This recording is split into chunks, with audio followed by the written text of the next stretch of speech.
नमस्कार, आप सबका इस वीडियो में स्वागत है। आज हम कक्षा 7 विज्ञान का पाठ दूसरा है प्राणियों पोषण, उसके महत्वपूर्ण प्रश्न देखेंगे। ठीक है ना, पूरा पाठ रिकवर हो जाएगा, इससे रिवीजन हो जाएगा और कुछ प्रश्न अलग होंगे। अभ्यास के प्रश्न दे रखे हैं किताब के पीछे, उससे थोड़े अलग है, पाठ के बीच बीच में से मोस्ट है एग्जाम के लिए। ठीक है ना, पहला प्रश्न है प्राणियों के पोषण में क्या क्या सम्मिलित है, क्या क्या शामिल होता है प्राणियों के पोषण में। तो कुछ चीज़ें शामिल है, वो है 3। एक है पोषक तत्वों की आवश्यकता, दूसरा है आहार के अंतर्ग्रहण की विधि, यानी पोषक तत्व चाहिए, आहार किस प्रकार लेते हैं उसको ग्रहण करने की विधि, और शरीर में इसका उपयोग क्या है इसकी विधि। तो ये 3 चीजें क्या है प्राणियों के पोषण में शामिल है। ठीक है, दूसरा प्रश्न देखते हैं, एक जटिल पदार्थ का उदाहरण दीजिए। तो जटिल पदार्थ क्या होता है, वो होता है कार्बोहाइड्रेट, उसका उदाहरण है कार्बोहाइड्रेट। तीसरा प्रश्न है, जब बच्चों जटिल पदार्थों को तोड़कर सरल पदार्थों में परिवर्तित करना क्या कहलाता है ना। जटिल पदार्थ है जैसे कार्बोहाइड्रेट, इसको तोड़कर सरल पदार्थों में परिवर्तित करना क्या कहलाता है। तो इसका उत्तर है पाचन।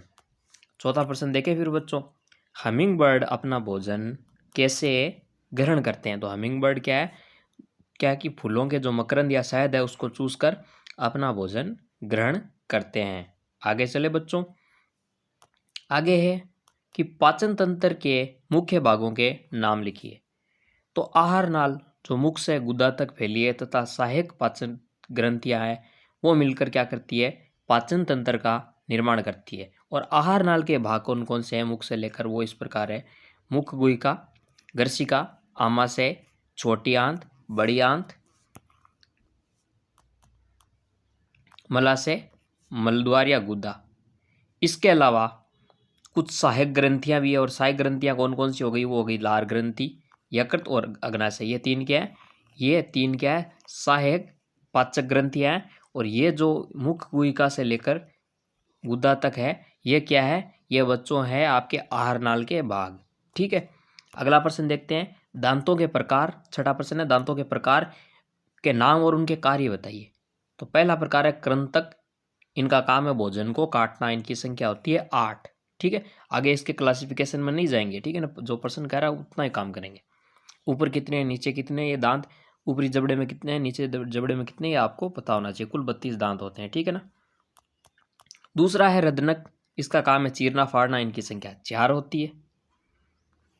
तीसरे दांत है अगर चौरनक, और चौथे है चौरनक, इन दोनों का कार्य है चबाना और पीसना, और इनकी संख्या होती है 10 10 10 10 20, ये 4 24, 24 8, कुल 32 दांत हो गए। ठीक है बच्चों, तो फिर देख लें, कृंतक भोजन को काटना, ठीक है, और रदनक चीर चीर फाड़ना, भोजन को चीरना फाड़ना, अगर चौर्णक और चौर्णक चबाना और पीसना। ठीक है, सातवां प्रश्न देखिए, जीभ के 2 कार्य बताने हैं।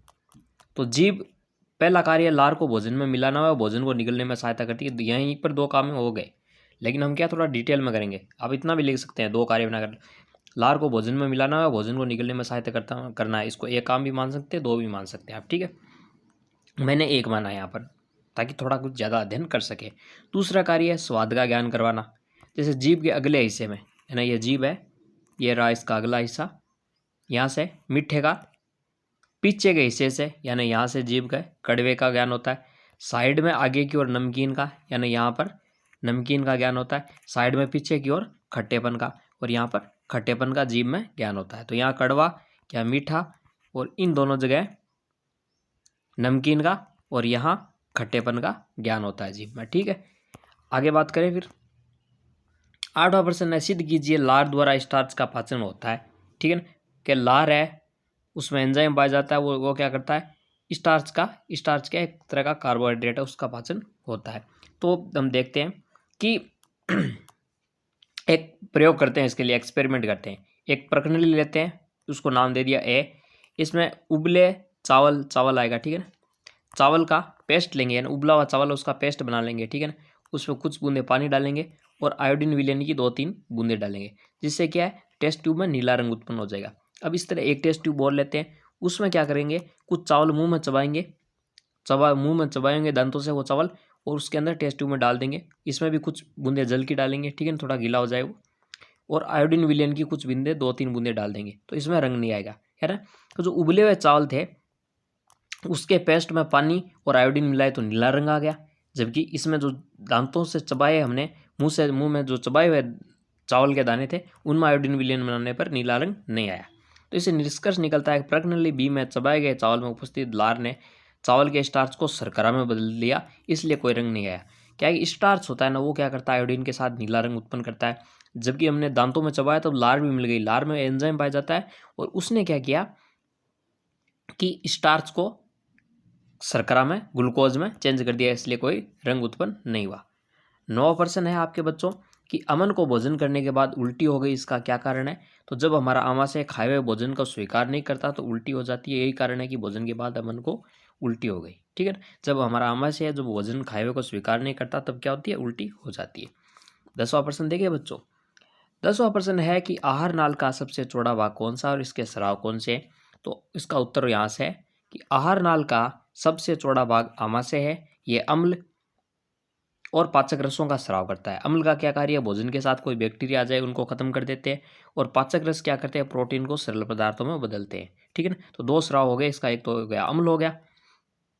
अम्ल कौन सा, HCl हाइड्रोक्लोरिक अम्ल। ठीक है, ये भोजन के साथ आए जीवाणु को नष्ट कर देता है और पाचक रस प्रोटीन को सरल पदार्थों में तोड़ देता है। ठीक है, और अगला प्रश्न है बच्चों 11वां कि पोषण के विभिन्न चरणों के नाम बताइए।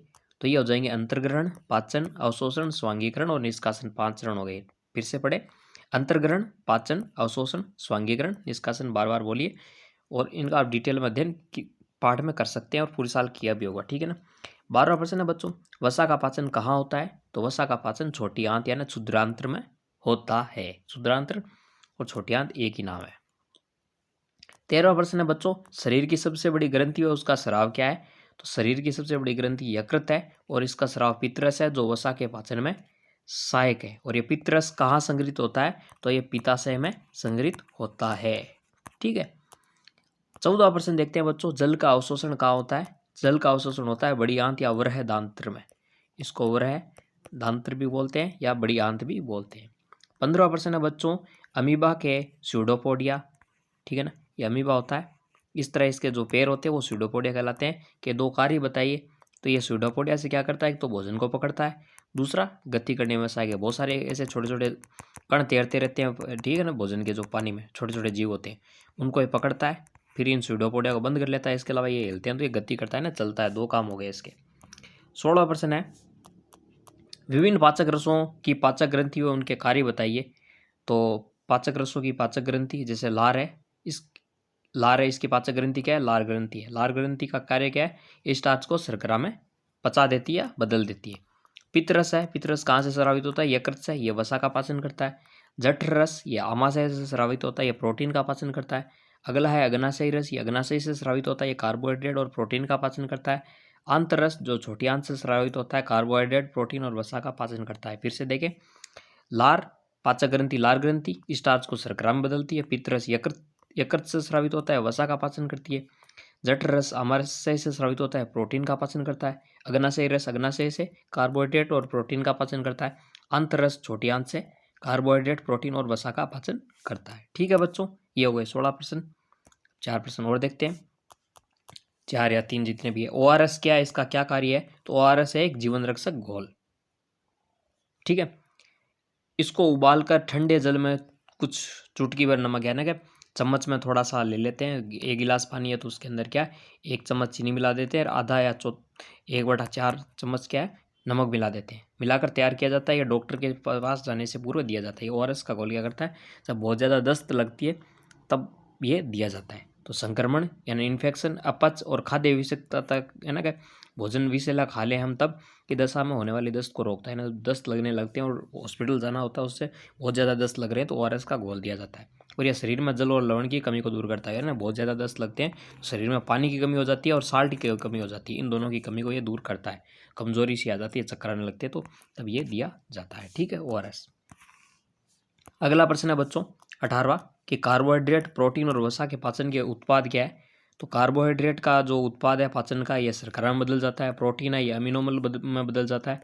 और वसा है जब इसका पाचन होता है तो वसा अम्ल और ग्लिसरॉल में बदल जाता है। कार्बोहाइड्रेट किस में, शर्करा में। प्रोटीन किस में, अमीनो अम्ल में। वसा किस में, वसा अम्ल में, ग्लिसरॉल में। ठीक है। 19वां प्रश्न है बच्चों, सेलुलोज का पाचन किसके द्वारा होता है। ठीक है, और किस में होता है। ठीक है ना, किस में होता है और किसके द्वारा होता है, ये प्रश्न है। तो किस में होता है, ये रूमिनेंट पशुओं जैसे गाय भैंस क्या है, वो घास को खाकर सेलुलोज प्राप्त करते हैं। सेलुलोज कहाँ पाया जाता है, घास में पाया जाता है। और रूमिनेंट पशु होते हैं जैसे गाय भैंस बकरी, ये क्या करते हैं, इसको प्राप्त कर लेते हैं। गाय भैंस सही रहेगा, दो उदाहरण होते हैं। इसका पाचन अंधनाल, अंधनाल होती है इन पशुओं में, गाय भैंस में छोटी आंत और बड़ी आंत के बीच एक थैलीनुमा संरचना होती है, उसे अंधनाल कहते हैं, है ना। क्या छोटी आंत और बड़ी आंत के बीच, आपसे एग्जाम में 1 नंबर का पूछ ले अंधनाल क्या है, तो छोटी आंत और बड़ी आंत के बीच स्थित थैलीनुमा संरचना अंधनाल कहलाती है। और ये गाय भैंस जैसे रूमिनेंट पशुओं में पाई जाती है। ठीक है, थैलीनुमा संरचना में इसमें कुछ जीवाणु होते हैं, वो क्या करते हैं, सेलुलोज का पाचन करते हैं।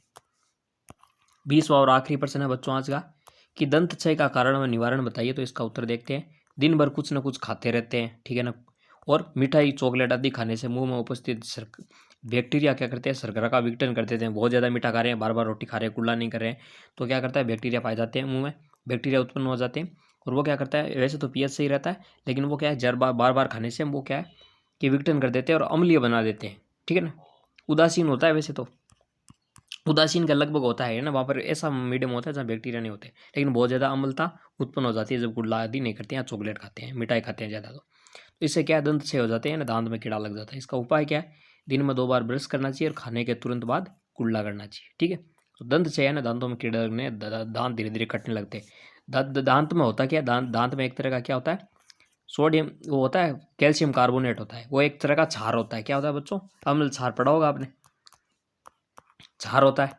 और मुंह में अगर बहुत ज़्यादा अम्ल उत्पन्न हो जाए बैक्टीरिया द्वारा, तो वो क्या है, उस क्षार को कटने लगता है ना दांतों में, फिर कीड़े पड़ जाते हैं, दांत कमज़ोर हो जाते हैं।